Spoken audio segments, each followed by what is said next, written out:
Welcome. My name is Sean Rooney, Chief Executive Officer of Leading Age Services Australia, and it gives me great pleasure to be here with you today to present a State of the Industry overview for our members. This is delivered in partnership with First State Super, a good friend to LASA and a good friend to our industry. The purpose of today's presentation really is to provide directors and executives of aged services providers in our country insight into the key trends, drivers and issues facing our industry at present. Now, it's fair to say any provider of aged services, their lived experience in recent times is that we are living in interesting times. In our presentation today, I'll be looking at the aged services industry across residential care, home care, and I think really importantly, retirement living and seniors housing. I think far too often we don't see that component within our industry as something that we consider as part of the aged care system. Now, the format for today's presentation is quite a deep dive. It's very detailed, and in order to support you understanding all those key drivers and trends and issues, it's necessarily so. But specifically, as we walk through the presentation, we'll be looking at our industry from four lenses. Firstly, access, which is the supply and demand drivers in our industry. We'll then look at funding, we'll look at quality, and finally, workforce. So with that in mind, we'll now press on, and I'll just give you some, I guess, context around an overview of the industry. Now, many of you would be familiar with the term megatrends. These are the big global forces that are at play across the world, and it picks up things like changing demographics, disruptive technologies, big data and those types of issues that are at play across the globe. Interestingly enough, in researching some of these mega trends, two things I think pertinent for our industry in Australia. Firstly, the Global Megatrends Institute reported that by 2020, the number of people over the age of 60 years on the planet will outnumber children younger than 5. So normally we think of an ageing population as a Western world or Western economy issue. It's now a global issue, and there's something that we'll all have to come with solutions to be able to resolve some of the presenting challenges, but also some of the emerging opportunities. The other thing to note is the Business Council of Australia did a very interesting review of megatrends in the health sector a couple of years back and identified that notwithstanding significant reforms in other industries, the healthcare sector in Australia in its broadest terms remained fundamentally unchanged. And I think that speaks loudly to the need and desire to look at new delivery models, new technologies and emerging models of care.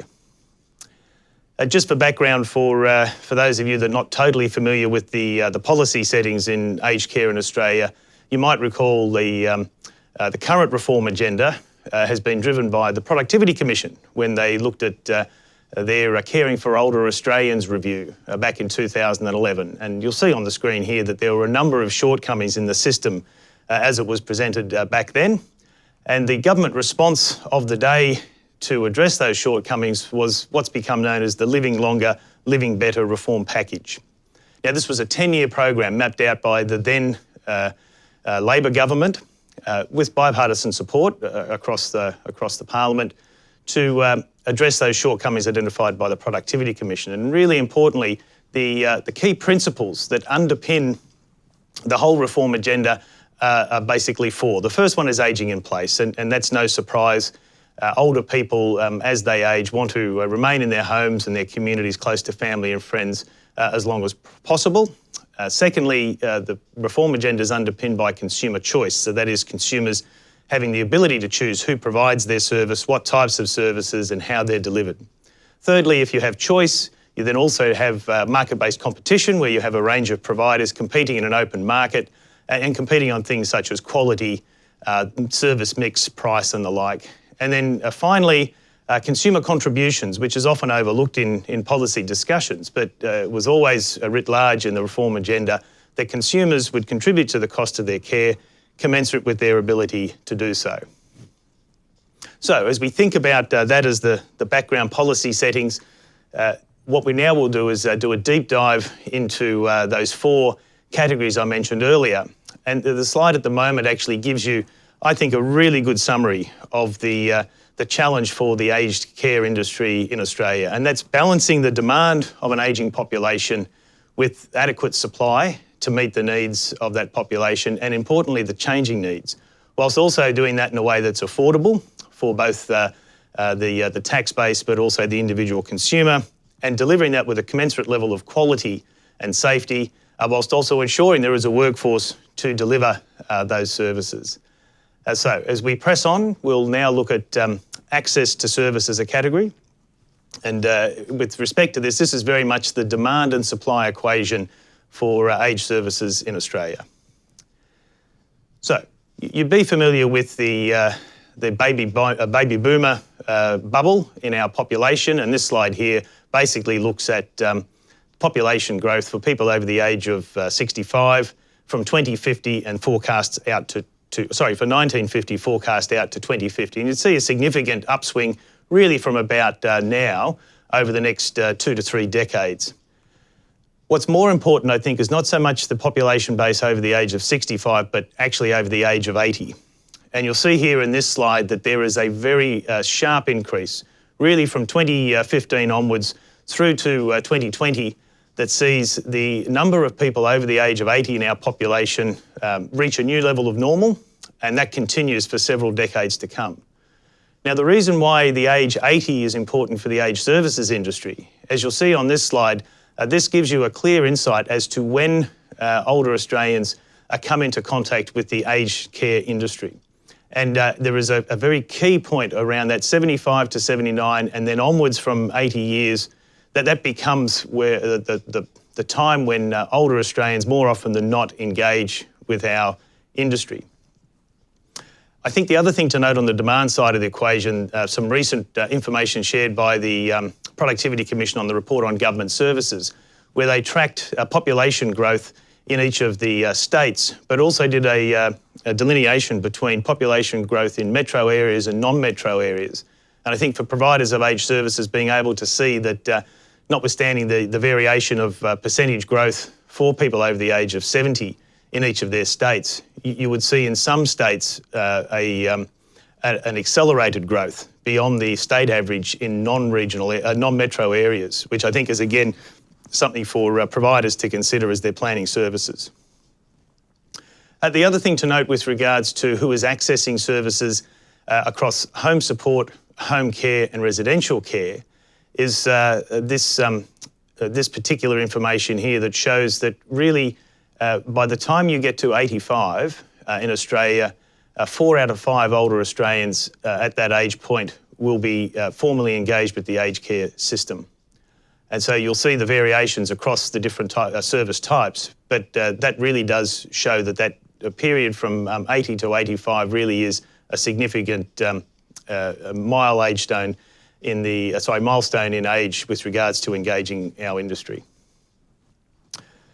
Also, with the supply and demand equation, consumer choice features heavily as one of the core components of the principles that underpin the reform agenda. This is interesting research from National Seniors with regards to the recent changes of consumer choice in home care. And you'll see here 2 things to observe. Firstly, across their membership base, there are very high levels of support for consumer-directed care or consumer choice, but notwithstanding that high level of support and demand, very low levels of confidence with regards to the ability of a consumer to make an informed choice. And I think that's insightful for providers when they think about how they're engaging with the consumer base. On the supply side, this is Aged Care Financing Authority information, which maps out the operational ratio of subsidised places per 1,000 people over the age of 70. You'll see here a marginal decline in residential care places and the increase in home care places, which is to be anticipated given the ageing in place agenda. Notwithstanding that, if you look at the target out to 2022, the target is for government to have 125 subsidised places for older Australians over the age of 70 per 1,000. Interestingly, the previous 10 years we increased by 6.4 places. Over the next 7 years, in order to meet that target, we'll need to increase by 11.8 places. With regards to service ownership, You'll see here the mix between private, not-for-profit and government services. The industry sees 2 out of 3 places in the sector being delivered by not-for-profit providers, and you'll see a preponderance of I guess for-profit providers in the major cities, and as you move outside of the major metros, you'll see a stronger representation, not only by the not-for-profits but also by the government. As you move into very remote areas, they become really the provider of last resort. Now, taking a deep dive specifically into residential aged care from a supply perspective, this graph here, released by the Aged Care Financing Authority in 2017, provides very clear insight into the number of approved residential care providers, and you'll see from this slide that there has been a reduction of 16% of providers over the last 7 years, a small increase in the number of not-for-profit providers, and a commensurate decrease with the for-profit providers. In my tour around the country sharing these slides with our industry, this particular slide has resonated significantly with our members. On the one side of the graph here, you have the number of providers as percentage terms with regards to the scale of their operations, either a single home, 2 to 6 homes, 7 to 19 homes, or more than 20 homes. Really interesting to note here that we still have nearly 2/3 of providers in residential care in our industry are single-site operators. So for all intents and purposes, relative to others, they are small businesses. On the other side of that coin, we have 2% of providers that are actually 20 homes or more. And notwithstanding that 2%, which would equate to less than 20 actual providers, they do basically provide service with a large percentage of the number of operating beds in the industry. So as recent times, over a quarter of the operational places in the system. Again, with regards to residential care, occupancy rates have sat around the 92.5% on average across the country for a number of years. But notwithstanding that, there has been a decline. And I think there's some interesting dynamics that are underway now in the industry. The most recent data we could pull together around occupancy was the Stewart Brown Financial Performance Survey report, which was released earlier this calendar year, that actually reported an occupancy rate of 94.5%. So there's something there that needs to be further monitored. The other thing to note around residential care is the average length of stay for residents. Now, it's interesting to see that we know that there's over time been increased acuity and also frailty in the cohort of the population that's now entering residential aged care, given that they have, by and large, aged in place longer than traditionally. I think the other thing to note is, although the average is somewhere around 2.5 years as the average length of stay, when I talk to providers, it's very clear that there's 2 discrete population cohorts within that average. The first being people that have aged in place, come into residential care older and frailer with greater comorbidities and higher acuity.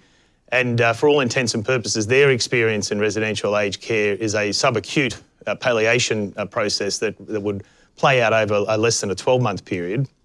Whereas the other cohort, for all intents and purposes, are relatively fit and well, with the exception of suffering from dementia. And their experience in the system would be for several years. And so although the average is around 2.5 years, there are 2 very distinct cohorts of people being cared for in the system. And that really needs to influence the design and models of care that are emerging now in residential aged care.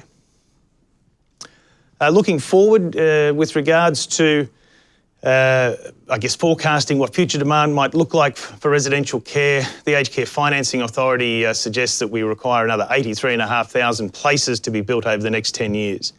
That is a big ask, particularly when you consider that over the last 10 years we only built 33,500 places. And the estimated investment in order to deliver that level of new build or refurbishments around $35 billion. Moving on to home care, and if we look at a deep dive around home care supply, you'll see a relatively a stable level of packages, around 80,000 packages that are subsidised in the home care package system and dominated by not-for-profit providers. If you look at the provision of those packages across levels 1, 2, 3 and 4, you'll see there is some for-profit and government provision of service, but again, very much dominated by the not-for-profit sector. Interestingly enough to note that over the last 5 years or so, the number of providers and services have remained relatively static, although there has been a number of package increases, around 20,000 over that period. But we've traditionally had about 500 providers providing those home care packages. That really was up until the February 2017, when the government introduced the increasing choice in home care packages reforms. And what we've seen since that time up until the end of last calendar year is a 62.5% increase in home care providers. So we've gone from around 500 providers to over 800 providers in a relatively short period of time. And whilst the supply side has increased dramatically, those of you that provide home care packages would also know that the demand for home care packages has escalated significantly to the point now where we have a national queue of older persons that have been assessed as requiring care in their homes to now having over 100,000 people assessed as requiring care but not being able to access care at their assessed level of need. And that is a big issue not only for the older Australians in our industry, but in particular for government to resolve. Moving on now to looking at supply issues in seniors housing. And as I said, this is often overlooked when we think about the aged care system, but more and more seniors housing, retirement villages, public housing for seniors is becoming a core component of the system. And so if you look, there's around 2,200 retirement villages across Australia. Average village age is 24 years. Average age of residents is around 80. New residents coming in is about 75. And interestingly, around 28% of the villages reported that they are co-located with aged care services or within half a kilometre of an aged care centre. If you look at occupancy across RVs, you'll see a relatively constant rate of around 93 or 4%.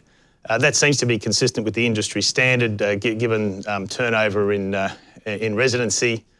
I think interestingly to note, when you look at the core attributes of what consumers are looking to have in their RV lifestyle experience, there's a number of things that really have emerged over recent times. So, community centres, emergency call systems, organised events, gymnasiums, visiting health professionals, etc. These are all the attributes that older Australians choosing that lifestyle through retirement village living are actually seeking now in their experience in that accommodation model.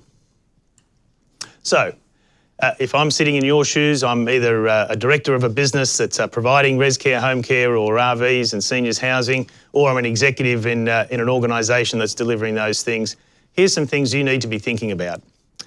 David Choon, in his legislative review of the aged care reform agenda, made this statement. Current planning mechanisms are not going to deliver sufficient services in the long term. That is a key message for government that the settings aren't right in the system and something needs to change. The other thing to note, as I mentioned, the national queue and home care needs to be resolved. There's ongoing issues around implementation of increasing choice in home care. We know David Choon has made mention of the potential to uncap supply in residential care in the medium term, and there's any number of other things that we need to be exploring and be wary of over the coming years. If I'm sitting in your shoes, these are the questions I'd be asking. Firstly, how will your organisation be prepared for further changes to consumer-directed care and potentially uncapped supply in residential care? What are your current plans for refurbishment or new builds with regards to how they're going to be funded, the timing of the release, and also the design features in response to models of care and the needs of consumers? So what are your plans for home care, but also Commonwealth Home Support, not just growth opportunities, but also defence, given that a major influx of new home care providers into the home care package market, whilst also knowing that the integration of home care packages and Commonwealth Home Support packages is on the horizon for 2020. The other thing to note is, have you considered the continuum of care model opportunities where we're starting to see horizontal integration across accommodation, seniors housing, with residential care and home care? And then finally, I think I'd be asking, how is my business accommodating and facilitating the growing desire for consumer choice and changing expectations in the way that I'm imagining my business now, but also importantly into the future? So now we'll take a look at funding of services in our industry. If you take a big step back and look at the macro level issues around funding, 1.3 million older Australians accessed service that was subsidised in the aged care system in 2015-16. That generated $21.5 billion in revenues, and that is not insignificant in the Australian economy. Interestingly enough, of that $21.5 billion, you've got $16 billion was provided by government, and you'd see that's pretty well dominated by the residential care being the high-end, more expensive end of the system. But consumer contributions related to that care was $4.7 billion. I'm not sure if providers of aged services and our LASA members often see these figures. This is the Department of Health's portfolio budget statement from the 17-18 budget. What's very important to note here is that by the year 2020-2021, the federal government spend on hospitals and the federal government spend on aged care reached parity. And then from that point on, the aged care spend increases at a faster rate than the spend of any other component part of the health portfolio. That is a significant issue for the government in order to be able to balance the relative spends across the health portfolio. But in particular, the relationship between state governments and federal governments as they look to fund different component parts of the healthcare system. So the acute sector being in part funded by the federal government, but also by the state governments, with aged care funded by and large by the federal government. Another interesting observation here was from the Productivity Commission. This was a report released in 2017 looking at the real recurrent expenditure on aged services per older person in the country over the last 6 or 7 years. This combines both state government spend and federal government spend. And the point to note here is that on average across the country over that time period, the spend per person over the age per older person actually has flatlined, if anything, decreased. Now, that is a situation that I think all providers of aged services are acutely aware of, as we know that notwithstanding the revenue side of the equation from government flatlining, we know the cost base has continued to increase. The other issue that puts this into context for government is that if you look at the workforce ratio between the numbers of people of working age in our population versus the number of people over the age of 65, you see a significant decline, really from the mid-70s to, which was around 7.3 people of working age for every one older person over the age of 65, to the current situation where that's reduced to 4.5, and that continues to reduce over the next several decades. What that does is actually reduce the income tax base that the federal government has available to them in order to provide for government-funded services. That is an issue for not just the government and providers, but an issue for our country to be able to resolve. If we do a deep dive now into residential care, ACFA reported in 2017 $17.4 billion of revenue, $4.5 billion of contributions from residents. Interestingly, they report that 69% of providers realised a net profit during that in that financial year. That means 31% didn't. The previous year, 32% didn't. And so that's an ongoing issue for industry. The other thing to note, and often reported in the mainstream media, is that, well, you know, aged care is always looking for funding, but they made $1 billion profit in 2015-16. What's not understood around that reported figure is in residential care, that $1.1 billion profit also included a revenue item of $1.3 billion in other income. We asked Stuart Brown to take that into account, excising the other income and any associated costs, and what we came up with was In actual fact, in that financial year, on a $17.4 billion turnover, the return was somewhere around $600 million. Now, that is not stellar performance on that level of revenue in anybody's read. And if you then do the balance sheet calculations, you'd see that the return on assets employed was something less than 2%. So that really puts the, I guess, the funding and the profitability issues for residential care into stark relief. Notwithstanding that, over time, you would see here relatively stable EBITDA margins of about 11.5% and the net profit before tax of around 5.4% over time. That was up until recently, where we've been telling government for the last 12 months or so, we know that there's been about $3 billion of funding taken out of the aged care system by successive governments over the past 5 years. We've been telling government specifically for the last 12 months that there is a big issue emerging in residential care with regards to financial performance. We've had ACFA reporting that we've had around a third of providers recording financial losses, and we were sensing that that was escalating.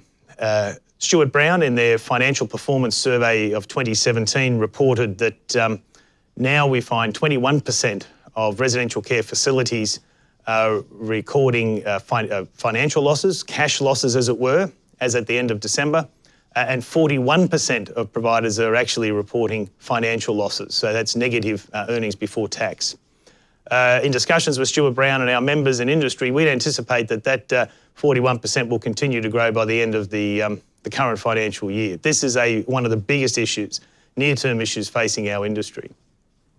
And the story is worse for residential care providers outside of the metro areas. So you'll see here on this slide provided by Stuart Brown that there is a correlation here between location and profitability. And that's no surprise to providers of aged services, but again, it's a big issue for those communities that rely on those services and the pressure that's now, financial pressure that's now befalling the providers of those services. Now, what's behind that is basically a clear departure between cost and price in the delivery of residential aged care. We've been saying to government that on the revenue side of the equation, you have made changes to ACFI and to indexation pauses, and that has reduced the revenue coming into the industry, whilst at the same time there has been an ongoing and consistent increase in costs. And now, if you look at this slide, this actually tracks the ACFI and supplements revenue that providers have been able to secure over time, alongside the costs of providing that care. And you can see a very significant departure in the last 12 months between the revenues that are being realised by providers through subsidy and the costs of actually delivering that care. This is the Houston, we have a problem moment for our industry and for government. And this is something that we've been impressing upon the government that needs to be resolved urgently in the 2018-19 federal budget. If you look at home care now, interestingly enough, $1.8 billion in turnover, home care profit about $183 million on that, consumer contributions about $160 million. But again, ACFA reports 75% of providers are realising a net profit in 15-16. That means a quarter of providers aren't. Talking to Stuart Brown and looking at their recent reporting, again, leveraging their financial survey from 2017, December 2017, we're seeing a reduced revenue per client per day of around 5%, and earnings before tax per client is also reducing. You would have to say that I would anticipate that would be a direct response to the increased competition and the pricing, behaviours of providers as they're trying to meet the needs of older Australians in the home care system, noting that whilst the number of providers has increased, there hasn't been a commensurate increase in the number of packages to meet demand. The other interesting and emerging issue to note here is whilst we do have a national queue of 105,000 older Australians looking for care, having assessed levels of need for care in their homes, we know they're unable to access that efficiently or effectively, whilst in the current system, the unspent funds continues to grow. And members would be aware of the work that LASA's been doing in surveying our members and understanding the challenges that they're experiencing through the increasing choice in home care changes. And with regards to that, we anticipate there's something like $250 million plus currently in the system of unspent funds. And surely we're impressing upon government, surely that must be a clever way to be able to free that up in order to alleviate some of the strain for the 100-odd thousand people still waiting to access services. If we look at seniors housing now, look, the average cost of a two-bedroom RV unit's around $265K, or 69% of the median house price in the same postcode. The sector would put forward the proposition that this is actually an affordable downsizing option for people that want to choose village lifestyle.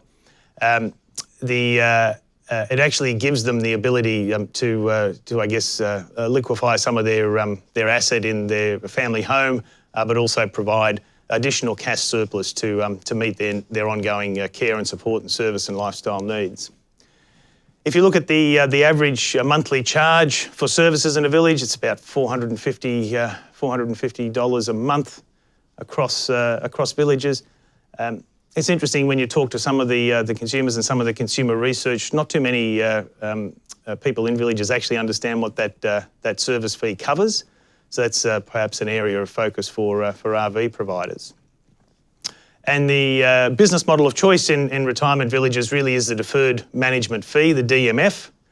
I think it's interesting to note that around 60% of villages do charge a DMF somewhere between 20 to 30% of the ILU price, and that plays out over different time horizons. So, again, things to think about if you're a board director or a chair or a CEO or an executive team member of organisations in our industry. Very clear message from David Tune in his legislative review of the aged care reforms. Meeting projected future demand will need additional investment by the government beyond what is currently planned. That means the government has to find more money and more ways to fund our system. David Tune went on to say that the key issue is how the increase in demand will be financed and the costs shared, and that's shared between the taxpayer and the consumer. And again, not inconsistent with the Living Longer, Living Better reform principle around consumer contributions.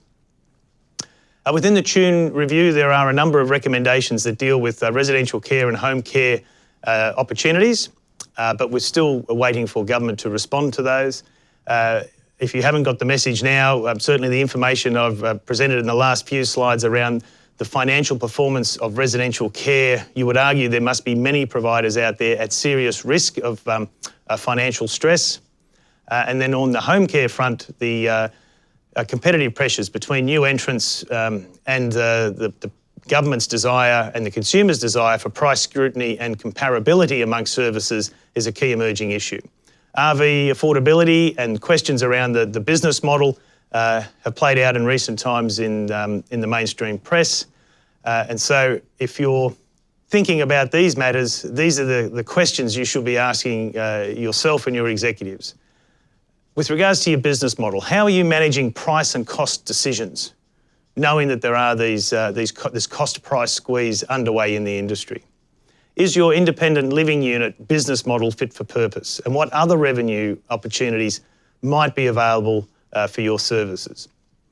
What's the impact of financial performance on the longer-term viability, and particularly for residential care, the investment confidence for your business? Noting that the Aged Care Financing Authority is saying we need $35.5 billion worth of investment over the next 10 years. If we're having around half of the res care providers experiencing financial losses in a financial year, that's hardly an environment conducive to attract investment. What are your plans with regards to refurbishment and new builds? How will you fund them? What's the timing of that? What's the design, and how does that impact on the operating costs, not just the CapEx? And I think importantly, notwithstanding some of the challenges I've identified here, there are providers out there that are doing things and doing them well. So what can you learn with regards to how those providers promote their service offering? What is their service mix? How do they price it? And so I think there are some insightful lessons to be learnt there for providers with regards to funding. So now we'll have a look at our industry with a view around the quality agenda. Now, for those of you that in the industry, you'd be well familiar with the quality system. The component parts are the Aged Care Quality Agency, the Aged Care Complaints Commissioner, and the Department of Health with their regulatory functions. We have a set of quality standards, the 44 standards across the 4 domains. And that really is the way that quality and safety is, I guess, set, maintained and regulated in the industry. The Aged Care Complaints Commissioner reported in 16-17 a 20% increase in complaints. Talk to Ray Lamb, the Complaints Commissioner, she'll tell you that's a good thing, because what it's saying is that the system is working and consumers are feeling confident to access the system. Within those complaints, around just under 80% related to residential aged care. And interestingly to note that the complainants really were either a representative or a family member of the person receiving the care. I think it's important to note when you look at these numbers that there was 1.3 million occasions of care in our industry in that financial year. There were 4,713 complaints. That's less than 0.5% of all care recipients. And within those complaints, 92% of them were actually resolved early on in the process. With regards to specifically looking at the res care, the 3,600 odd complaints relates back to the 200,000 occasions of care in that year, is less than 2% of the total number of beds. A bit more of a deeper dive, if you look at the Australian Aged Care Quality Agency's performance snapshot for 16-17, you'll see that there were 472 res care facilities audited for reaccreditation. There were more than 2,500 unannounced visits, which means that at least every facility had one visit in that year. And there were 73 res care facilities that were put on TFIs for not meeting one or more of the expected outcomes.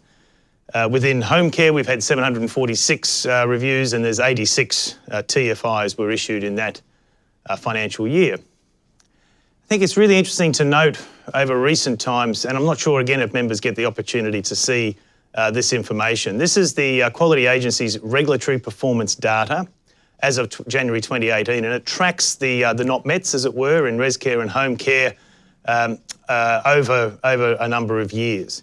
And you'll see in residential care a significant upswing in the number of not mets in the current financial year. Now, in my conversations with the Quality Agency as to why is this so, we know that they've recalibrated their risk matrix and risk radar with regards to the serious risk equation, and the outcome of that is seeing this upswing in the not mets in residential aged care in the current financial year.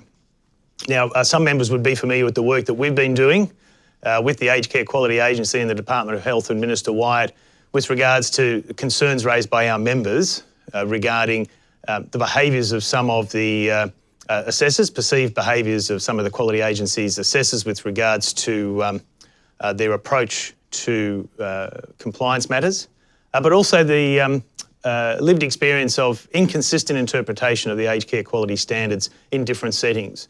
And so there's a work underway at the moment where we're trying to get that resolved to ensure that we have a robust and not only efficient but consistent approach to quality regulation in the industry. Notwithstanding all of that, we do know that our industry in the last 12 months or so has experienced significant scrutiny in the eyes of the public. Now, this was born out of the issues that were identified in the Oakden Older Persons Mental Health Facility in South Australia some 12 months or so ago. Anybody in our industry that has read any of the reporting, the ICAC report, the independent review of what was going on in a purpose-built older persons mental health facility would be absolutely horrified at the treatment that was applied to those patients in that facility. Notwithstanding that it was a mental health facility for older people, the mainstream media has picked that up as a lightning rod for questions of quality in the aged care industry. And this is something that we cannot shirk away from.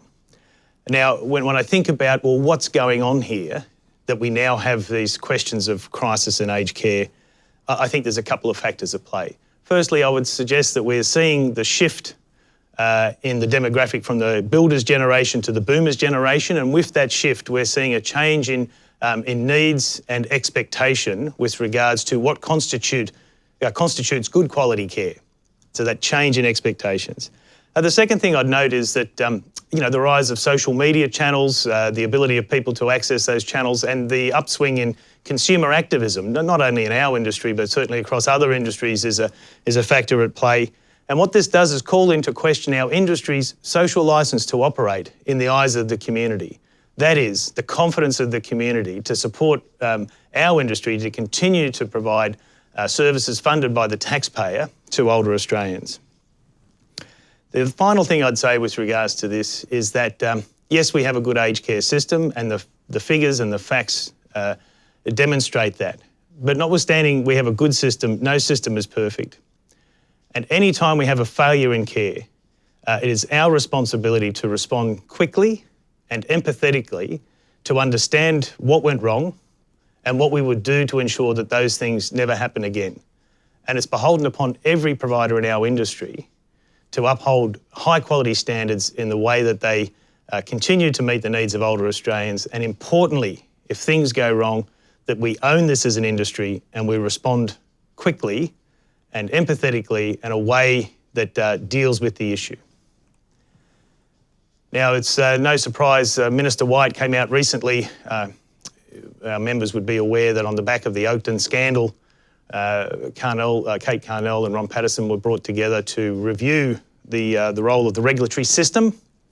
There was a number of recommendations put forward by the Carnell-Patterson review. The Minister has responded formally just recently, where he has now announced the establishment of an independent aged care quality and safety commission. The commission will operate from the 1st of January 2019, and it'll pull together the functions of the Complaints Commissioner, the regulatory function within the Department of Health and the Quality Agency.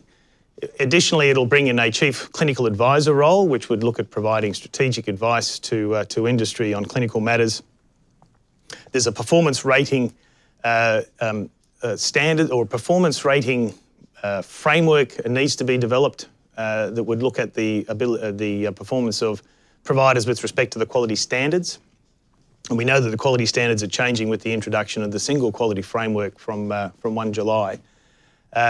Originally, that performance rating tool was suggested to be a star rating system that's used in the UK. LASA, in our advocacy in response to the Carnell-Patterson review, said that was too blunt an instrument to be applied to our industry. And so government has taken that on notice and is now going to work with us to co-design an appropriate tool. The Carnell-Patterson review picked up a recommendation from the Australian Law Reform Commission with regards to implementing a serious incident response scheme. LASA's position on that in consultation with our members is we know we already have a number of mechanisms in place that report serious incidents. Rather than racing off and wanting to create a new program, what we have recommended is that we need to sit down and review the current system, make sure that it is fit for purpose and working, and if there's any gaps, then look to see how we would address them through enhancements to the current system rather than creating something entirely new. And the other thing that was announced by the government, but not really picked up by the media, was looking at functionality on the My Aged Care portal, which would enable consumers to be able to get some relative comparison across providers in their region with regards to their performance on quality. Now, we think about in the RV space, recently reported figures on the National Residents Survey shows that the overall satisfaction rate for residents is around nearly 8 out of 10, very high score. Net Promoter Score is 22. Now, Australian industry average for NPS is around 15, so you've got to say that the RV industry is well supported by its consumers, by its residents. 72% report that they would make the same decision again with regards to moving into an RV, and they list a number of key factors that support their choice.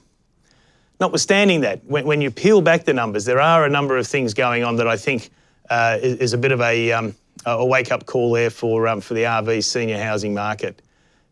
There is a clear message that residents don't feel valued, don't understand the contracts that they enter into or understand what the fees they're paying for actually cover. And have questions over the ability of on-site staff to actually effectively understand and meet their needs.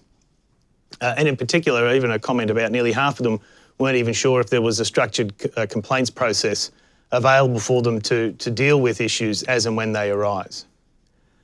And again, not only in the residential care industry over the last little while in the mainstream press, we've also seen reporting predominantly on the back of a Four Corners expose of one particular provider in the retirement village's business model that has called into question the entire retirement village model and offering to residents and potential residents. Again, at its heart, there is a clear message here for our industry that if we are not engaging with consumers, that if we're not listening and understanding and tapping into the change in needs and of expectations, we do so to our detriment. And also, it's beholden upon our industry to understand that the behaviours of individuals impact the reputation of our entire industry. And for example, whether you're in a retirement village or an aged care facility or you're running a home care business, the community at large, it doesn't differentiate between that.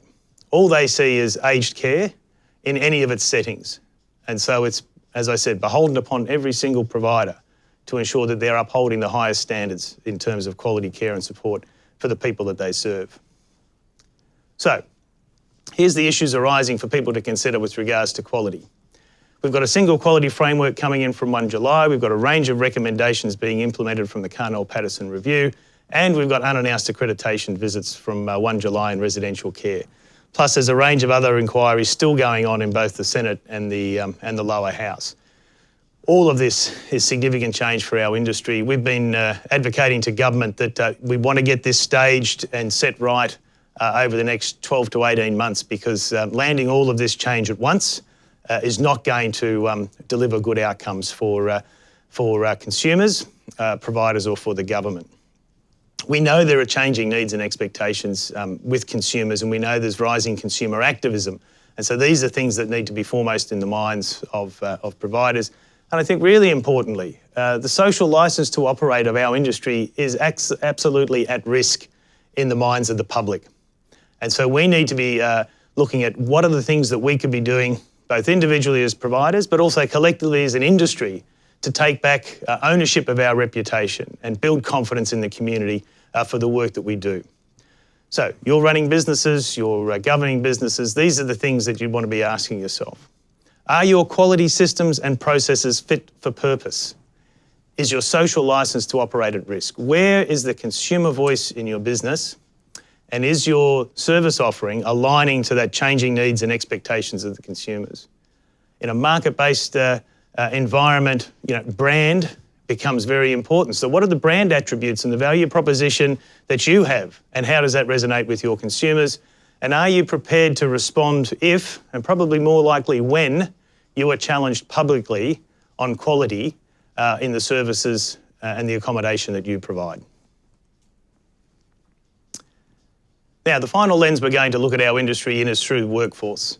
And now here is an overview of the workforce as reported by ACFA in 2017. Our workforce is on average older than the national average, relatively stable, 25% has had 14 years or more in the industry, and high levels of job satisfaction are reported, notwithstanding some concerns about the standard of certificate level qualifications in the workforce.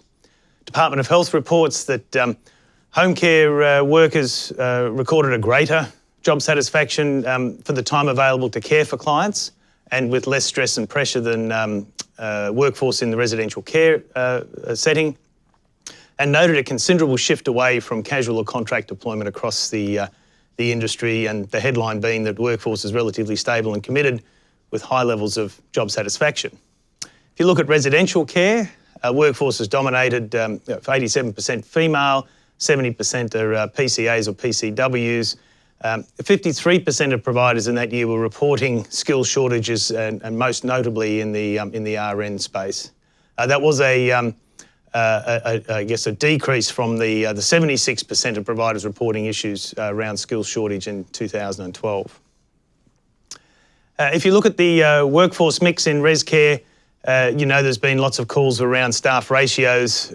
This tracks the absolute number of RNs in res care and relative percentage of nurses relative to others in the workforce over time, and it does show a decline in the absolute number of RNs over that period. But interestingly to note that recently reported by Stuart Brown, you'll see an increase in the staff costs, most recently reported by residential care providers, and an increase in the contact hours per day. Now this could just be in response to recent influenza outbreaks, or it could be, I guess, the ongoing trend tracking the rising acuity of residents in aged care. Notwithstanding that, many members would be aware of the Australian Nurses Federation's campaign looking at wanting to legislate ratios for aged care, and also HSU and United Voice and other healthcare unions looking to advocate for, I guess, greater funding and dignity and respect not only for older Australians but for our workforce. With regards to staff ratios, LASA's position and the views of our members are quite clear. Notwithstanding the superficial attractions of staff ratios, we know that it's, as the Productivity Commission had suggested, it's a very blunt instrument to ensure quality, and it's unlikely to be an efficient way to actually improve quality, because anybody that's operating a aged services business would understand that every individual is different, their needs are different, and their needs can change relatively quickly. So therefore, flexibility in the workforce is absolutely needed in order to respond to the changing needs of the people that you care for.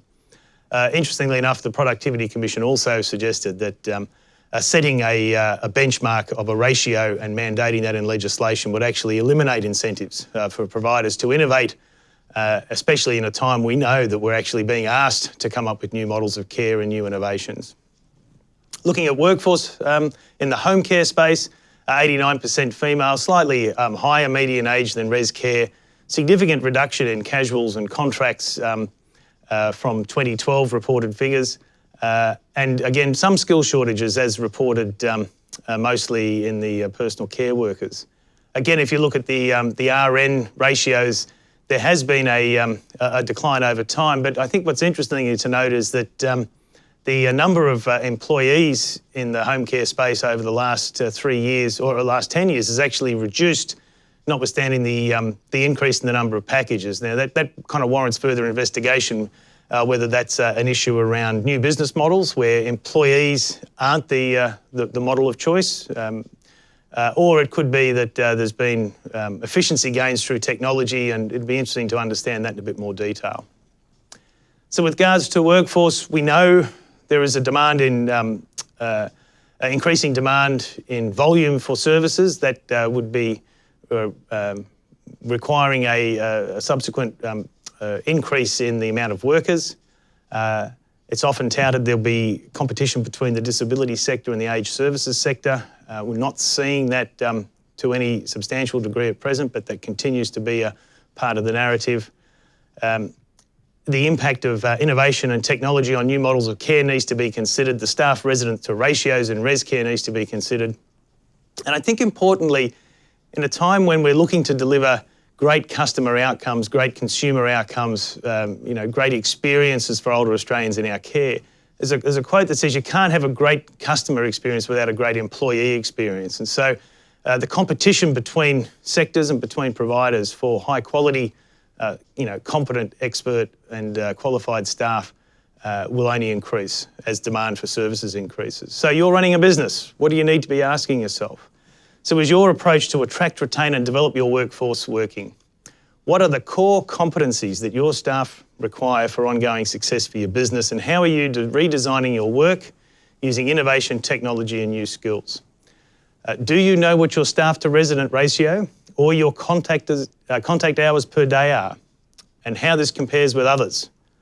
And what are your plans and programs to assess and develop RV, on-site management and staff, given the very strong feedback from residents around the performance of those on-site staff? So, if we look forward into the industry, here's some observations that I'd like our members to take account of. Firstly, There's been lots of talk about a crisis in aged care. Now, in any crisis, whether real or perceived, there is both challenge and opportunity.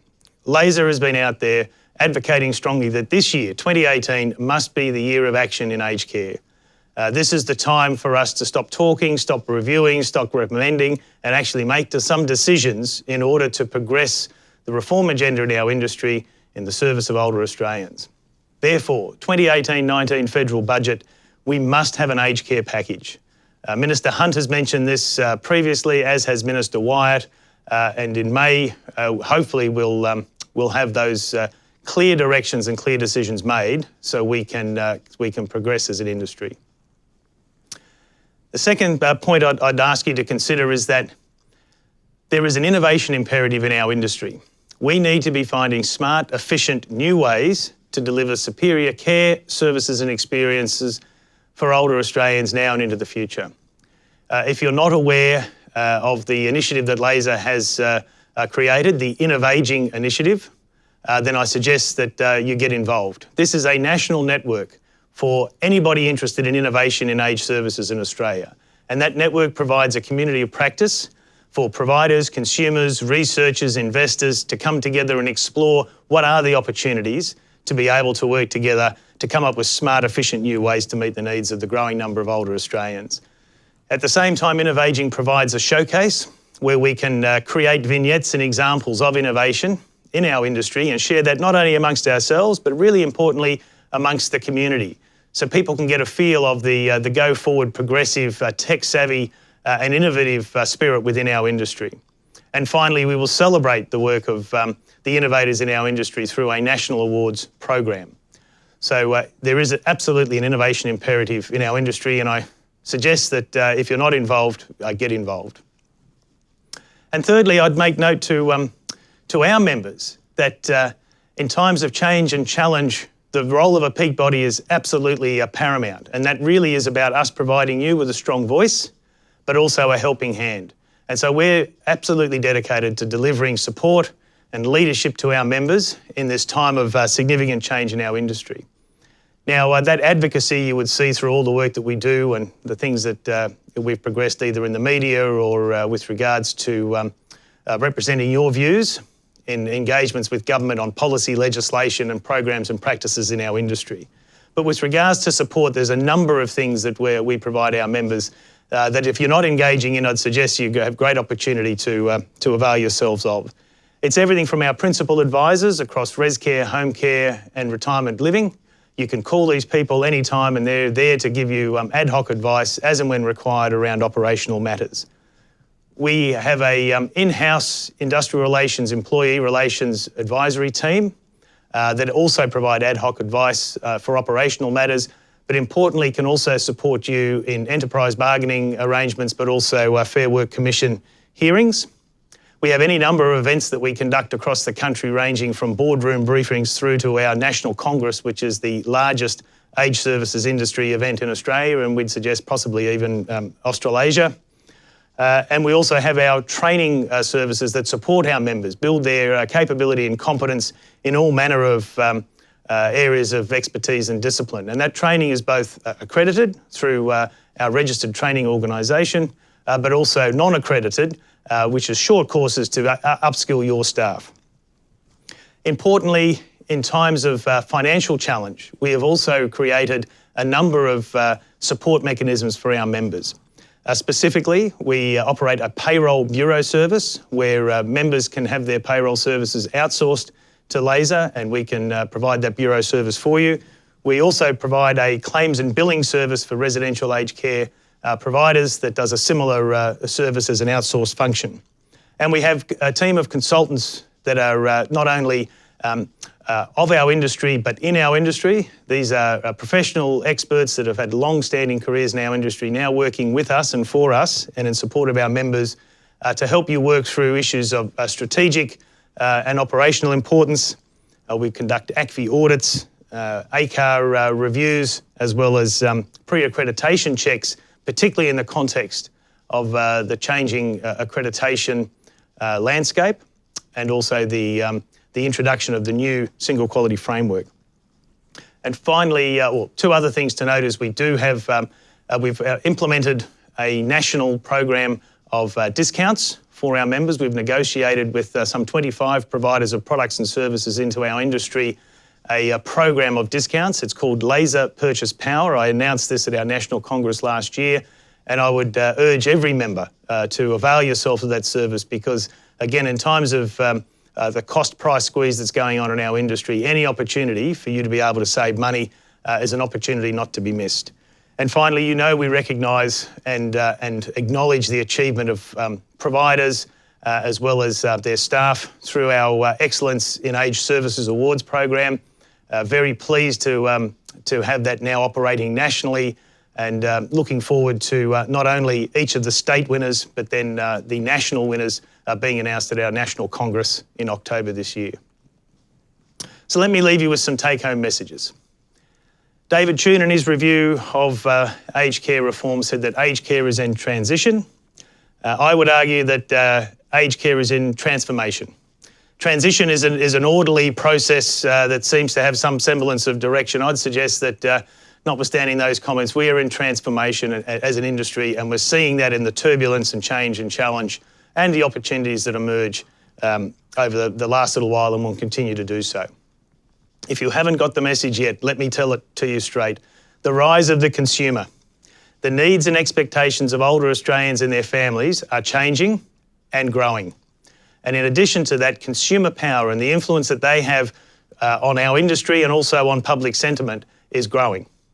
Therefore, a core competency of every provider of aged services needs to be the ability to understand consumers, to engage with consumers, to get feedback on your systems, your processes, your services, and continuously improve those in response to those changing needs and expectations. Let me also suggest that the innovation imperative is making us to either beware of or be disruptors in our industry. There are emerging business models, emerging models of care and new technologies that will bring enhanced services and outcomes and experience for older Australians, and we need to be on that wave.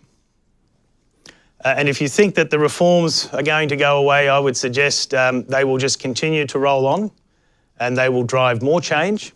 And in that change will be continuing challenges, but also opportunities for those providers that are willing to embrace the future.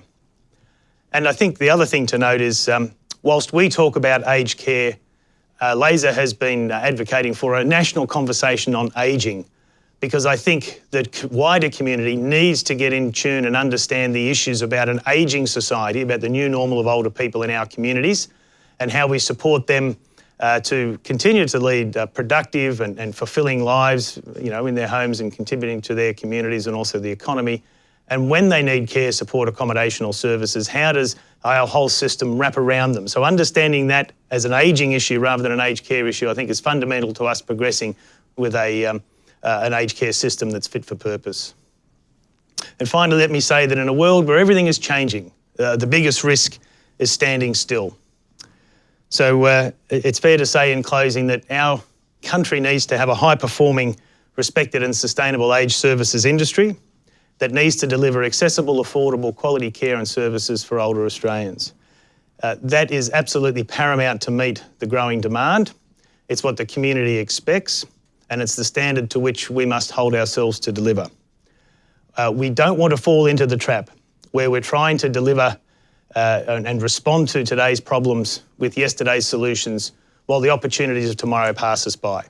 So I urge every provider of aged services in our membership base to review the information presented today and to engage with LASA as your peak body to enable you to contribute to our strong voice, but also access our helping hand as we look to support you in the work that you do. In closing, let me thank you for your time. Let me thank our sponsor, First State Super. On the screen, you'll see my email address there, and please, at any time, don't hesitate to contact me. Thank you very much for your support.